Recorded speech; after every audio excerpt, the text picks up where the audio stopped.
Bonjour, je suis contente de vous retrouver. Je viens vous voir aujourd'hui pour vous parler de choses très spéciales que l'on ne voit pas tout le temps d'un œil ordinaire. Et pourtant, c'est ce qui guide nos pas dans la vie.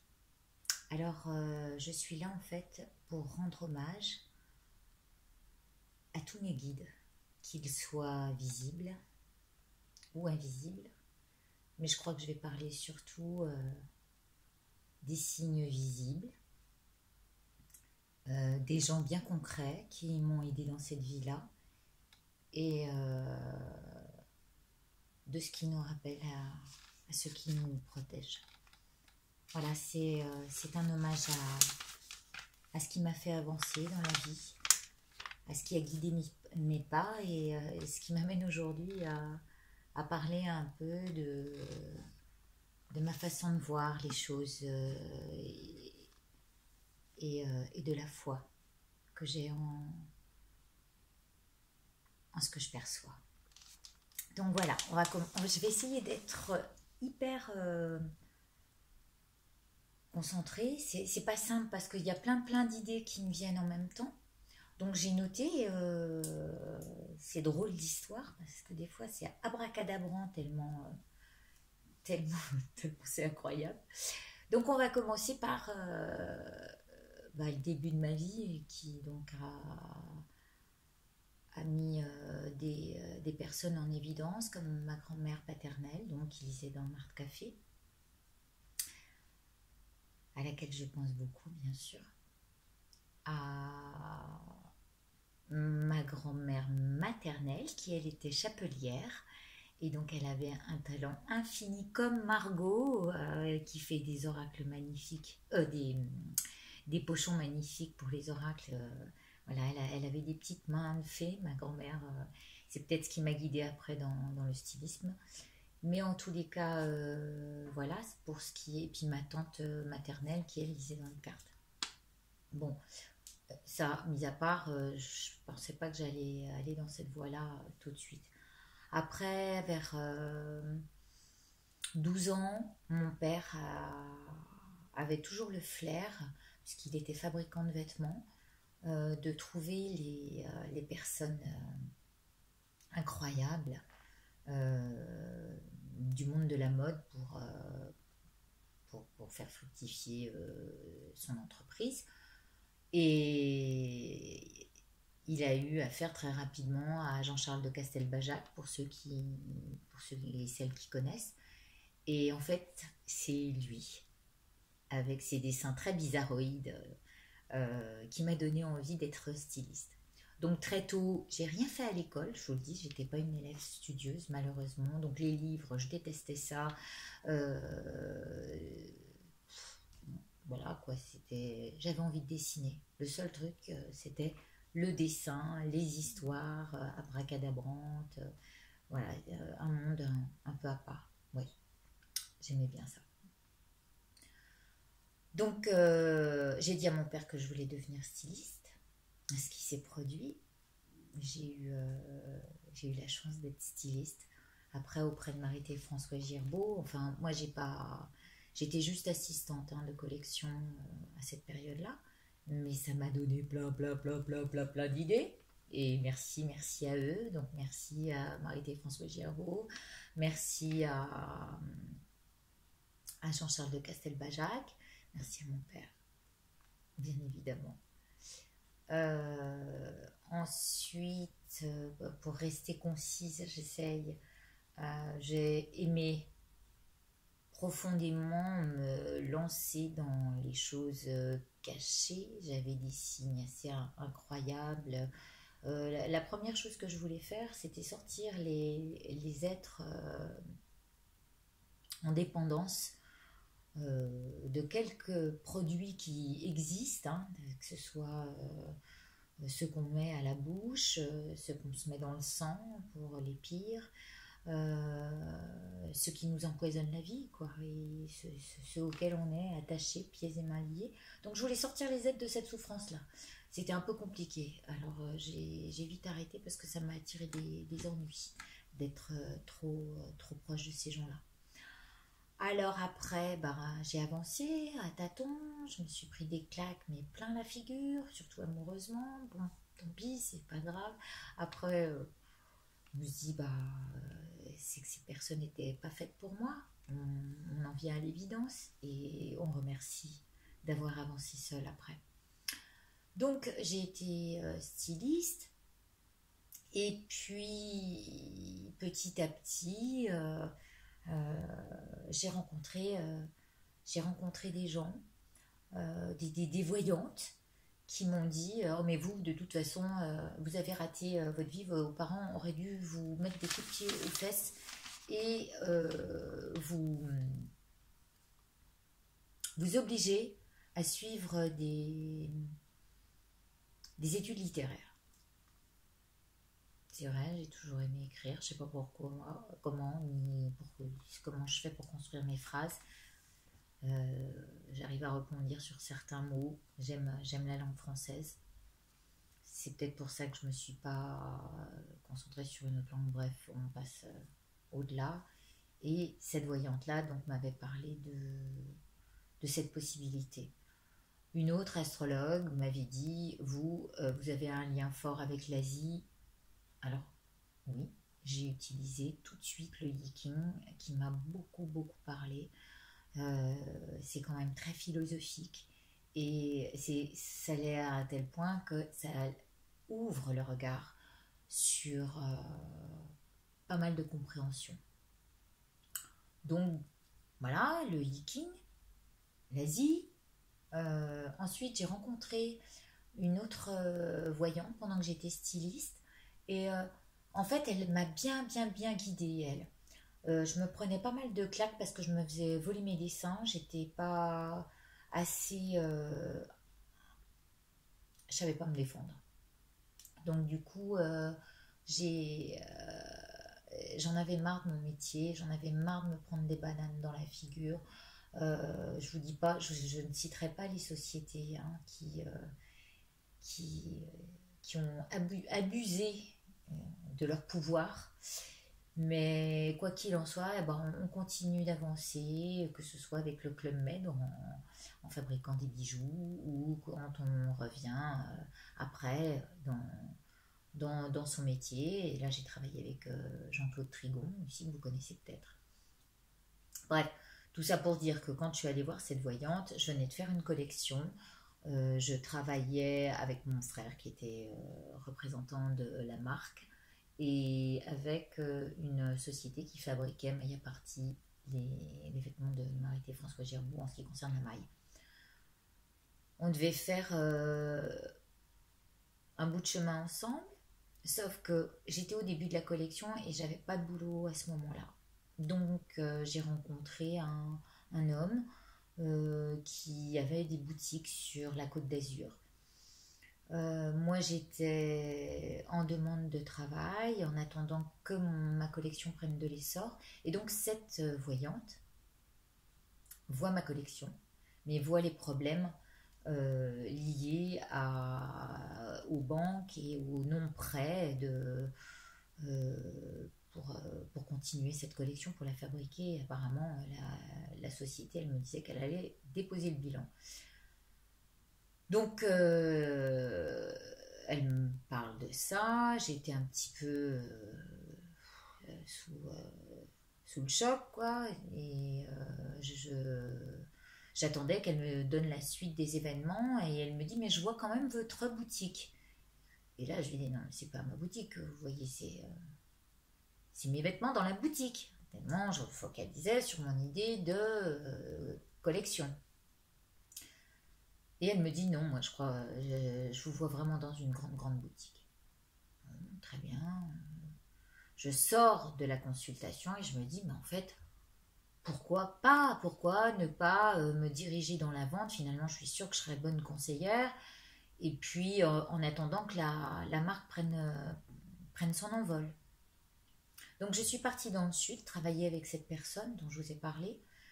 La boutique était sur la Croisette, je vendais des maillots de bain, c'était super. Donc je liais l'utile à l'agréable.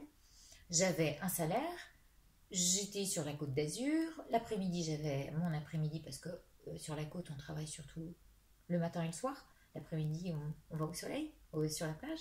Donc c'était super. Et à la suite, eh bien, imaginez bien que les prédictions de cette dame se sont avérées et j'ai continué la voie dans la vente. Je suis devenue rapidement responsable boutique. Ça a duré quelques années. Et au final, ben voilà, j'ai atterri de styliste à responsable boutique tout en ayant été guidée par ces gens-là. Ensuite, pendant que j'étais responsable boutique, je faisais pas mal de sport. Je me suis mise au sport parce que j'avais envie. Donc tous les soirs, j'allais au sport. Et puis il y a des fois, il y a des jours où je faisais 4 heures de sport par jour. Tellement ça me faisait du bien. C'est-à-dire que pendant une période de déprime où je trouvais pas de travail, j'ai jeté toute mon énergie là-dedans. Et c'est ce qui m'a sauvée. C'était mieux que les cachetons. Donc je le conseille vivement à tout le monde. Ça met droit sur les rails et ça met un moral d'acier. Donc voilà, j'allais le soir au sport et je rencontre Michel Pedreno qui se verra, qui s'entendra, ou en tous les cas qui est mon ami de cœur, mon frère Verseau, et que je rencontre en salle de musculation. Il avait bien sûr toujours beaucoup d'histoires à raconter sur son astrologie, puisqu'il travaillait surtout l'astrologie à l'époque. Et je lui demande de me faire mon thème. On devient très amis et il me dit dans celui-ci, donc ça remonte à loin, hein, ce que je vous raconte là, ça remonte au moins à plus de 20 ans. Il me dit, écoute, moi ce que je vois dans ton thème, ce sont c'est que ton art va aller au-delà de ce que tu penses et va éclairer les autres. Il me disait, il est complètement dingue, mais il fout, ça y est, il a vu la Vierge. Et c'est une expression bien sûr. Et alors du coup, je me suis dit, bon, mon Mimi, il est sympa, mais c'est pas tout de suite, c'est pas pour tout de suite. Petit à petit, on s'est rapprochés. Je lui tirais les cartes, moi, avec le tarot persan de Madame Indira. Et je l'ai fait travailler à une période à la boutique. Et d'un seul coup, dans les cartes, j'ai vu qu'il allait soigner avec les mains. Qu'il allait monter, qu'il allait ouvrir sa propre j'ai du mal, sa propre structure, voilà. Et du coup, on a continué comme ça sur notre chemin à s'éclairer mutuellement. Donc Michel est devenu à monter son cabinet de voyance, de reiki, de soins, enfin bon voilà, il fait plein de choses. Et on a continué chacun de notre côté. Encore un guide à mes pas et je ne le savais pas. Sont arrivés mes problèmes de dos. Là, j'ai rencontré des chirurgiens, le chirurgien extraordinaire qui m'a dit je ne vous opérerai pas parce que j'avais 2 hernies discales, 3 écrasements de disques, 3 écrasements de disques et puis ma scoliose, voilà, de naissance. Et lui, il m'a dit, écoutez, moi je vous invite à vous entraîner tous les jours, c'est ce que vous êtes venu à faire. Donc, ma foi, bien sûr, j'ai J'ai dit, bah, c'est la meilleure des choses qui pouvaient m'arriver. Je suis en pleine reconversion professionnelle, autant alors l'écouter et puis rentrer à l'école pour à 45 ans, d'accord, pour devenir éducateur sportif et m'occuper des gens qui ont des problèmes de dos. Voilà. Entre-temps, j'ai eu plein de livres, hein, bien sûr. Alors, c'est marrant, j'ai oublié de vous en parler parce que, voilà, le Yiking, oui, dans ce piteux état. Mon premier support de voyance. Puis ensuite, moi qui lisais pas, ma première lecture qui m'a emmenée vers le développement personnel, tout ce que j'aime, ça a été, vous le connaissez tous, L'Alchimiste de Paolo Coelho, notre légende personnelle.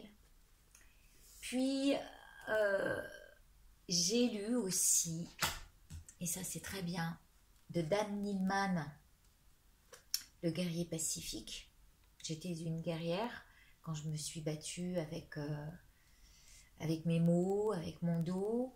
Et c'est pour ça que j'ai fait une vidéo, vous l'avez peut-être vue sur une autre vidéo, comment je me suis sortie de ma douleur. Le corset doit être en image principale de la présentation de la vidéo. Puis ensuite, alors j'ai eu des signes encore, hein, plein, qui sont les livres de Marie-Lise Labonté que j'ai mis aussi dans la vidéo et qui sont, alors ça a commencé par le déclic, le vrai, la flamme, les brûlures, tout ce qui fait mal, mais ça a été le vrai déclic. Puis ensuite, j'ai cherché ce que c'était qui me dérangeait. Au cœur de notre corps, la libération des cuirasses, sur lesquelles j'ai travaillé. Donc j'ai rencontré quelqu'un qui m'a donné des cours. J'ai pris une dizaine de cours et ça m'a permis d'amener certains mouvements dans mes propres cours pour nous libérer de nos douleurs. Se guérir autrement, c'est possible, de Marie-Lise Labonté toujours. Et les mouvements d'éveil corporel. Donc ça, c'est précieux. Je vous assure que ça, c'est des guides précieux dans nos vies. Bon, voilà. Après, j'ai continué à avancer. Je me suis beaucoup aidée de la numérologie pour trouver le nom Aliaské. J'ai voulu lui donner une énergie particulière, donc j'ai cherché par moi-même. Ça m'a aidé tout de suite puisque j'ai eu, grâce à ça, un joli prix. Les 77 n'ont pas été choisis par hasard. On est d'accord. Le 17 a vraiment quelque chose de providentiel. Et je tombe sur des signes en ce moment qui me touchent et en fait que j'aimerais vous communiquer. Donc faites bien attention à tout ça, faites attention à vos signes. Ils sont précieux, à tout ce qui peut vous guider. Donc, je continue mon chemin. Et pour passer mon diplôme à 45 ans, donc j'étais reconnue travailleur handicapé, handicapé, et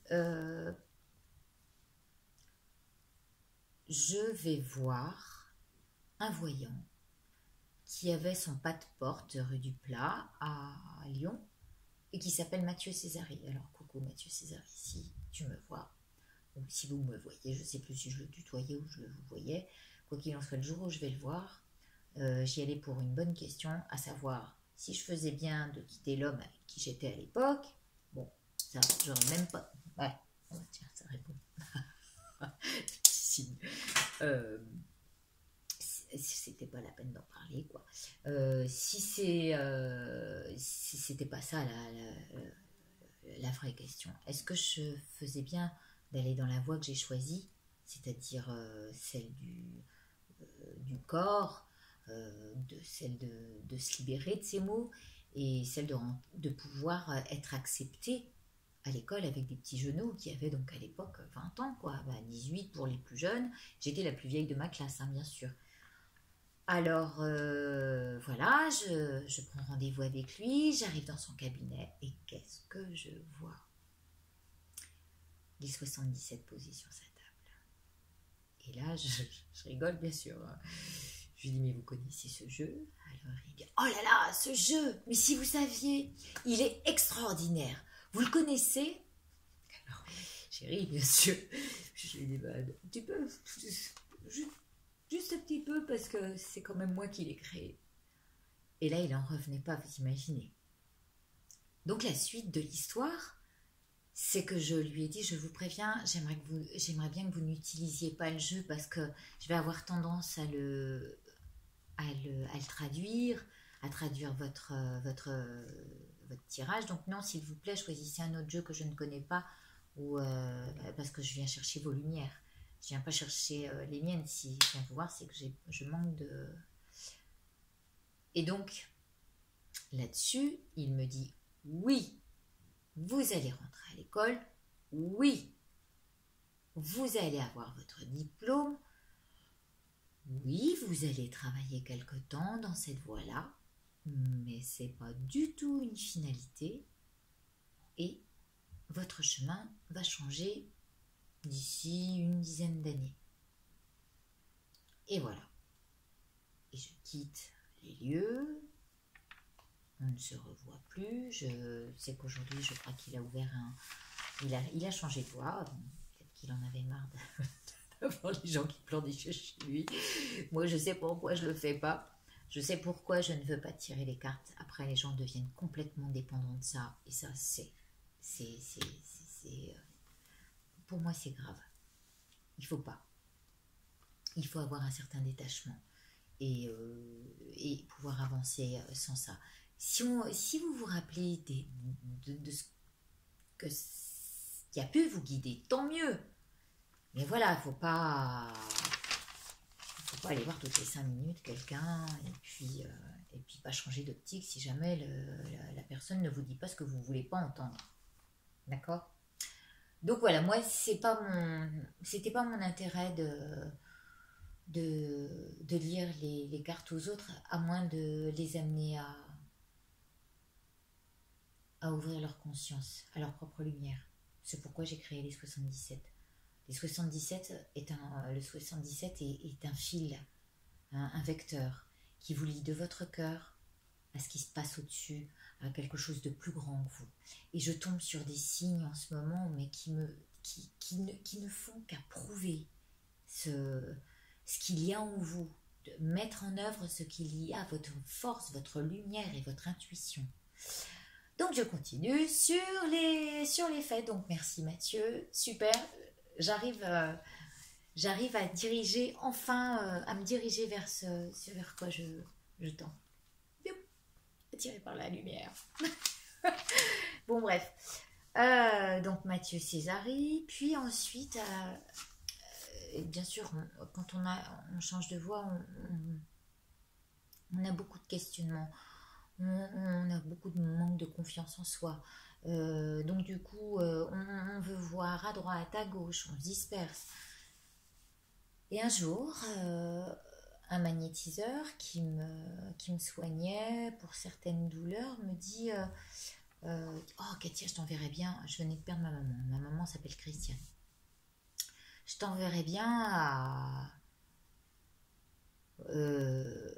voir Christiane. Elle est extraordinaire, tu verras, elle t'aidera. Bon, je vais la voir pour toute autre chose. En fait, je venais d'avoir mon diplôme et je savais pas si j'avais bien fait de choisir la voie dans laquelle j'arrivais à 45 ans, sans vouloir aller dans les salles de sport où on allait me demander 30 heures de cours. Enfin, j'exagère peut-être, hein, mais voilà, je me sentais pas la force. Donc, je pense à plein de choses en même temps, pardon. Il y a d'autres signes qui me viennent. Donc, je suis allée là-bas. Elle me met sur sa table. Elle me dit quelque chose sur la gauche que j'enregistre pas. Enfin, je venais la voir pour lui poser cette question, à savoir si j'étais bien dans ma voix. Et puis ce que j'ai retenu surtout, et c'est là où... merci Yael, merci. Une vraie mère pour moi. Christiane, ma maman. Elle vient sur le côté droit pardon, j'en ai les larmes aux yeux. De ma personne, et elle commence à me passer un savon, mais quelque chose d'incroyable. Elle me dit, mais vous vous foutez de ma gueule, vous. Alors je la regarde, évidemment elle parle pas comme ça, vous vous foutez de moi, vous. Alors je lui dis, bah non, pourquoi je me moquerais de vous? Elle me dit, vous vous rendez compte du potentiel que vous avez? Est-ce que vous savez à quel point la palette est large? Et là, bien sûr, je ne m'attendais pas à ce qu'elle me sorte ça et que dans mon corps, elle puisse lire ça. Et elle me dit, je sais pas, je vois les couleurs, je vois la voix, je vois le mouvement, je vois tellement de choses. Vous n'avez pas le droit d'abandonner ça. Vous n'avez pas le droit, vous m'entendez? Vous allez tout faire pour utiliser tous vos talents.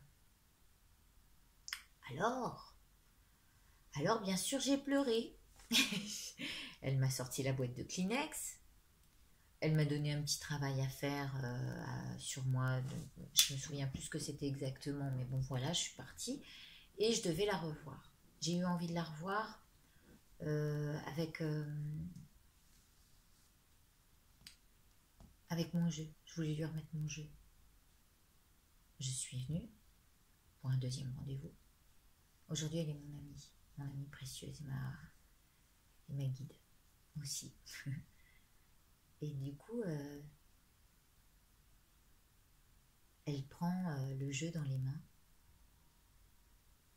et elle le ressent. Je sais pas si, pour ceux qui l'ont, qui ont les 77, vous avez vu, la boîte est rouge. Bon, je vais vous montrer la boîte, mais là, celle-là, elle a bien fatigué. Hein.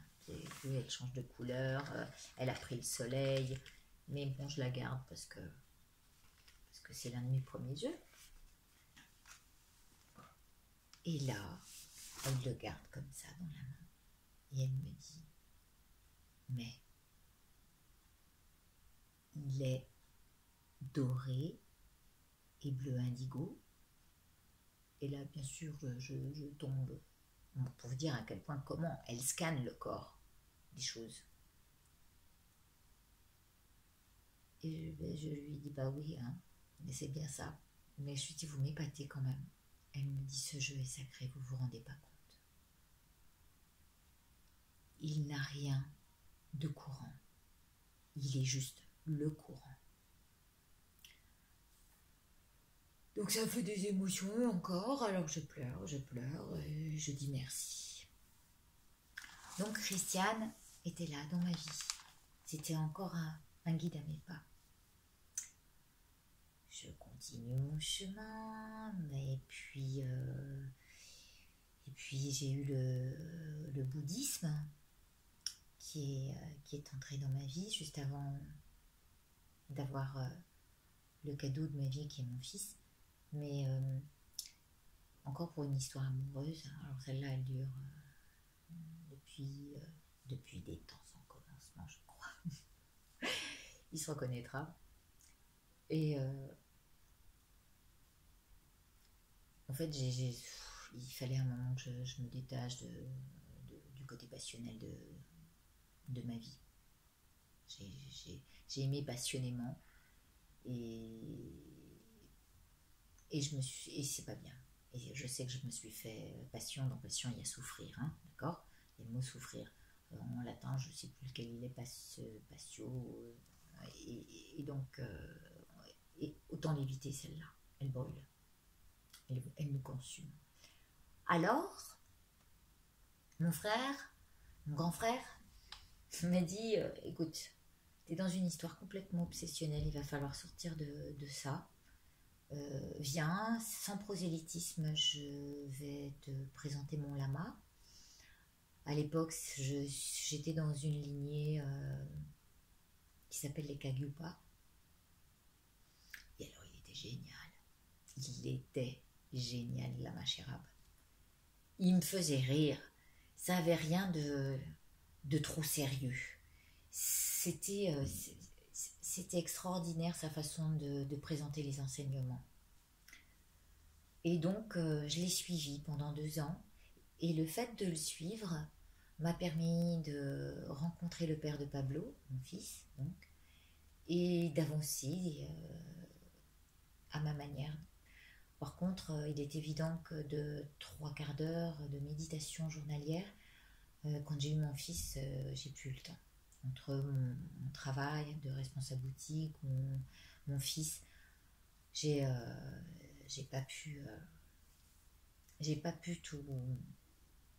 tout mener de front. Donc j'ai abandonné un petit peu la méditation, mais l'année dernière, quand mon fils a eu 17 ans, moi j'avais envie de retourner dans la voie, j'avais envie de méditer, et là, les signes incroyables. En fait, un jour, je vais chercher un journal local et je vois une publicité faite pour le bouddhisme Kadampa en ce qui concerne une nouvelle voie bouddhiste, une voie moderne, le bouddhisme moderne.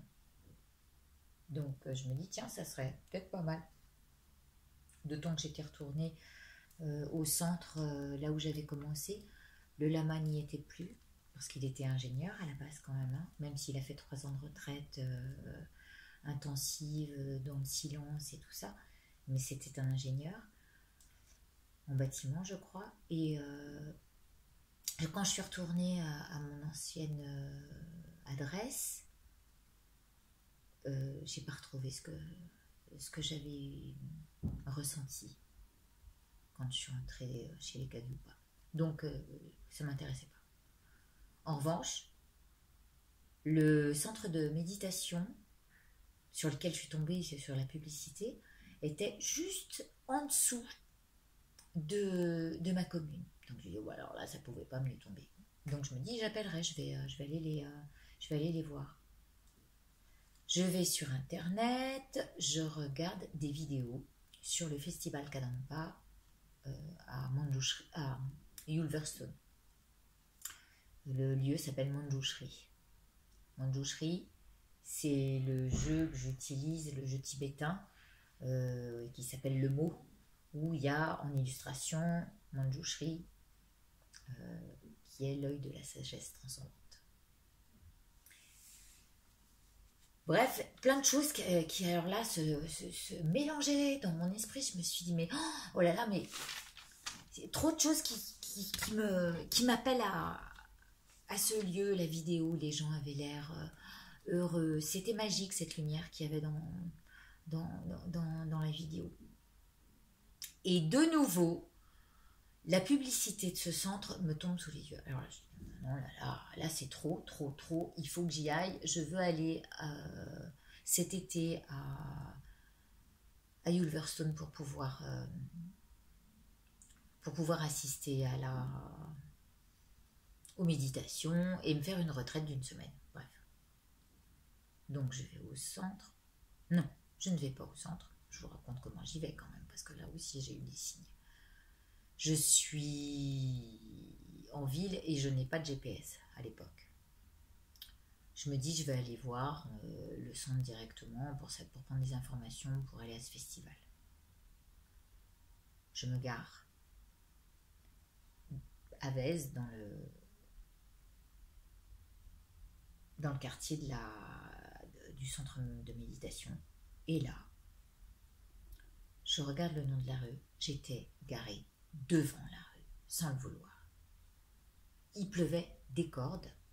Et là, je me suis dit, bon, on y est bien. Il est 4h de l'après-midi, aïe. Peut-être que la méditation commence à 6h après le boulot. Peut-être que ce sera fermé. Donc, je me dirige dans la rue. La porte est ouverte. Je suis accueillie admirablement par 2 personnes auxquelles je fais coucou, à Myriam et à Marlise, qui me parle du festival et qui me dit mais si tu peux y aller, je t'assure, tu verras, c'est super, tu peux t'y inscrire, c'est pas si cher. En 2 temps, 3 mouvements, j'étais inscrite pour y aller. Mon aventure ne s'arrête pas là. Je pars, donc là, ça va commencer, les signes ont commencé, hein, vraiment, c'est à partir de ce moment-là que ça a vraiment dégénéré. Mon papa est décédé depuis pas mal d'années. Maintenant, il est parti le 10 octobre 2011.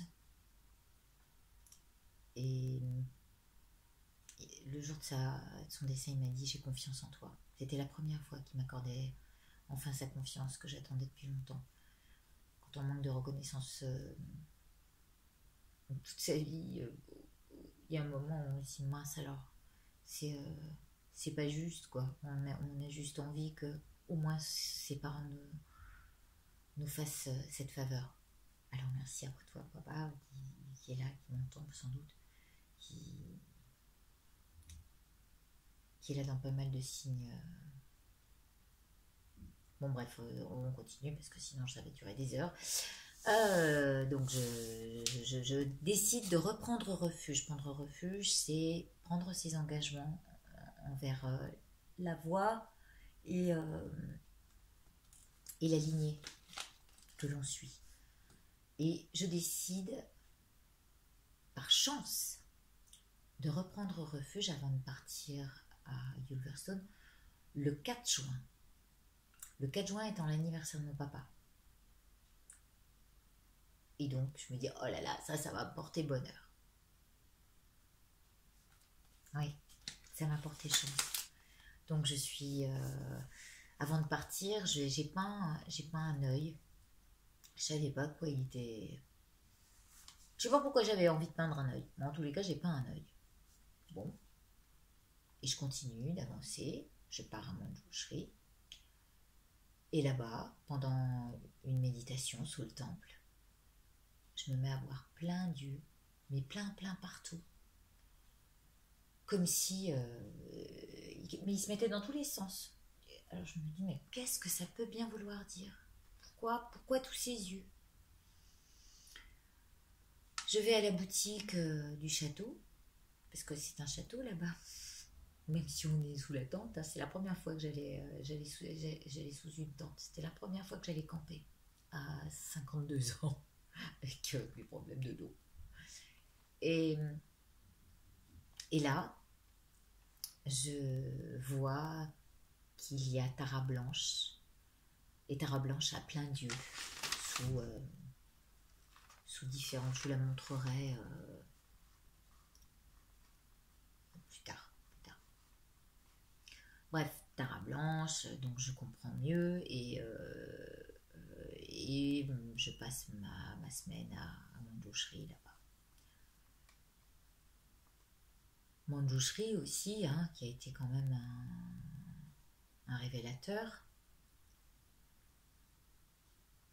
Et je rentre à la maison et je me dis, bah tiens, je vais tirer une carte du mot pour savoir quel est le sens, pourquoi j'ai vu tous ces yeux, et puis est-ce que c'est bien que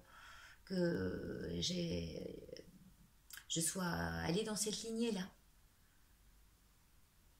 Et donc, je vais vous montrer la carte qui est sortie. Je vous demande un instant, je vais chercher la carte.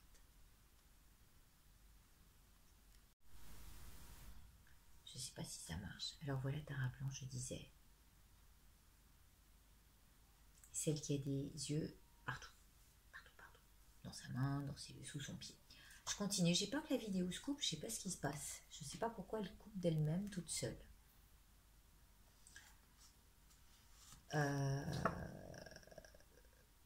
Donc la carte, quand je suis rentrée de Mandjoucherie, que j'ai tirée du mot que voici, c'est, tenez-vous bien, je m'y attendais pas du tout, celle-ci. Vous la voyez? Vous voyez l'œil? Tout comme moi? Ben, c'était un peu comme ça là-bas, ce que je voyais. Sauf que cette carte, je ne m'en souvenais plus, je m'en étais plus servi depuis un moment du mot. Et cette carte veut dire la porte des visions auspicieuses. Bon, je ne vais pas vous lire tout ce que ça signifie. Je vais vous donner le sens global. Simplement, on dit que c'est l'œil de la sagesse transcendante qui s'ouvre. Donc les messages qui affluent. Et en dernier message en présage, ça dit conseil d'un ami bénéfique.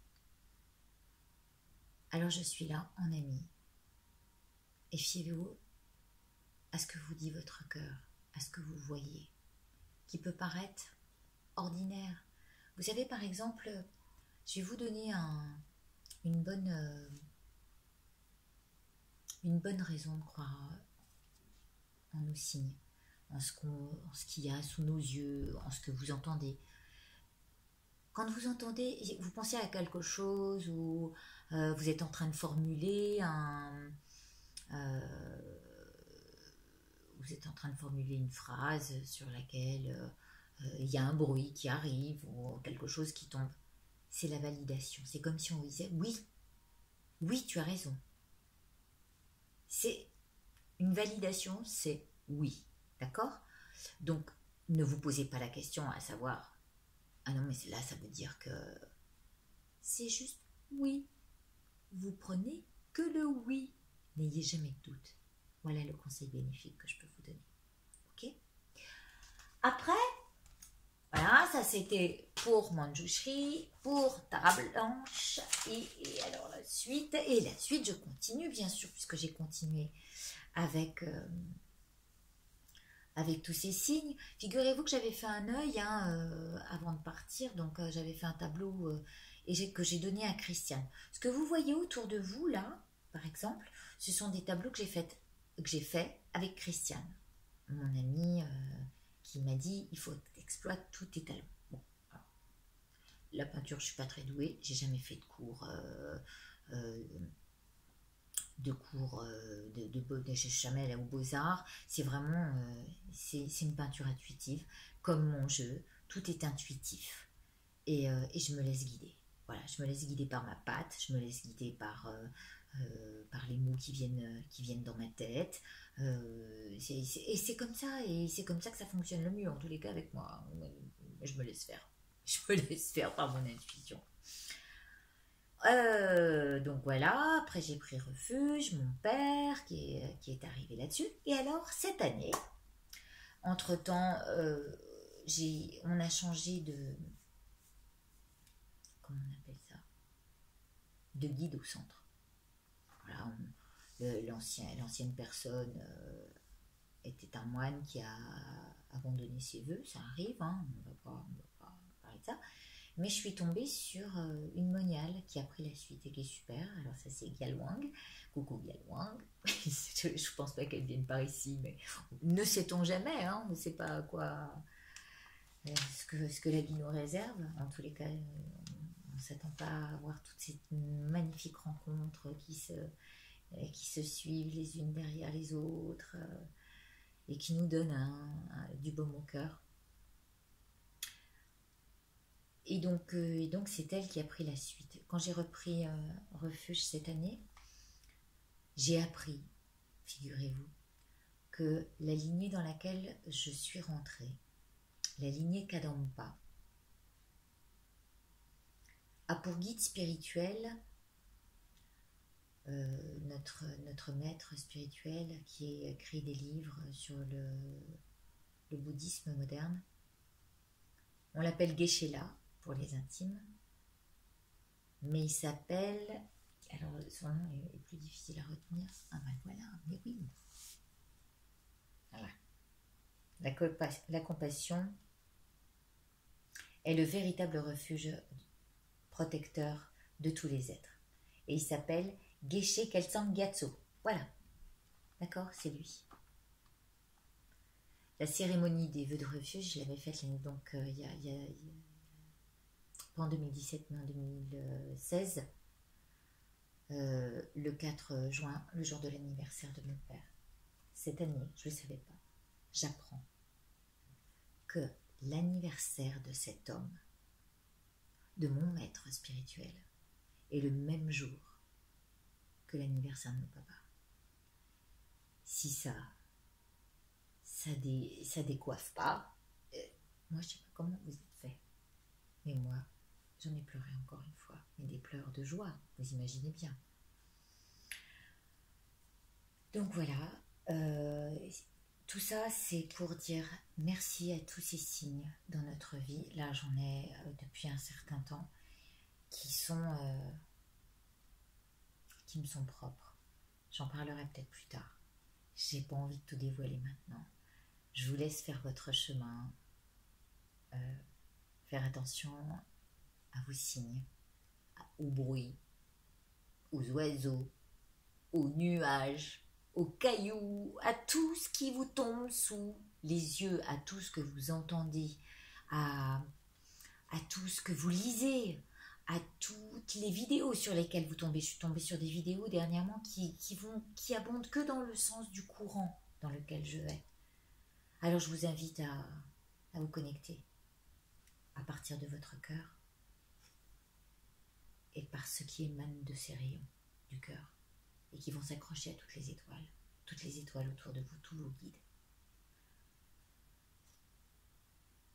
Voilà, là-dessus, je vous remercie de votre attention.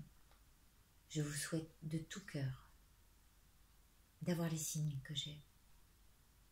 C'est très auspicieux à notre éveil de conscience. Je vous embrasse très fort et prenez soin de vous, prenez soin de votre bon cœur.